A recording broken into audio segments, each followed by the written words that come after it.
অবশেষে সেই যুবকের এবং সেই নারীর তথ্য পাওয়া গেল, যারা রিক্সার মধ্যে এবং রাস্তার মাঝখানে দাঁড়িয়ে যুবক ভিক্ষা চাইছিল, প্রেমের ভালোবাসার ভিক্ষা চাইছিল।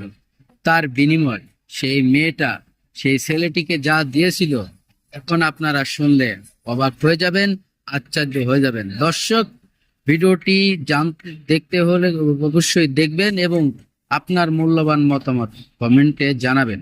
প্রিয় দর্শক, সেই যুবক সেই যুবতী দীর্ঘদিন ধরে প্রেম করেছিল। এক প্রকারের তারা প্রেমের থেকে একটি দূরত্ব বজায় রাখে।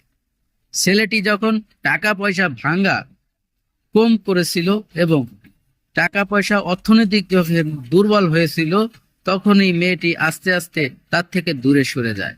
এক প্রকারের তাদের ভালোবাসা এবং ধীরে ধীরে কমতে থাকে, ব্রেকআপ হতে থাকে। সেই সুযোগে হঠাৎ করে এই মেয়েটিকে দেখতে পায় এই যুবকটি। এই ছেলেটি রাস্তার মধ্যে যখনই তাকে দেখতে তার প্রেমিকা রিস্কার মধ্যে আসে, তখনই সে রিস্কাওয়ালাকে থামিয়ে তার কাছে কয়েকটা কথা জিজ্ঞেস করে।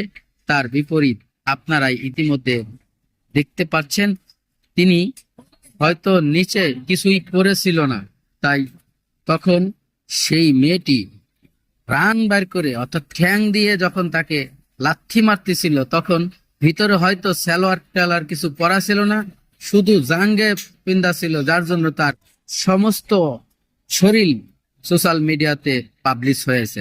তার গিরের ওখানে একটা ভাঁজ পড়েছিল, সেটাও ক্যামেরাতে স্পষ্ট ধারণ করা হয়েছে। তার মানে বোঝা গেছে সে আর ভিতরে কোনো কাপড় চোপড়ই পরতো না, যার জন্যই সোশ্যাল মিডিয়াতে তুমুল আলোচনা হয়েছে। ভালো লাগলে ভিডিওটি প্রচুর পরিমাণে বন্ধুদের মাঝে শেয়ার করে দেবেন, যাতে এই ধরনের হট্টগোল প্রেম প্রীতি আর কেউ না করে।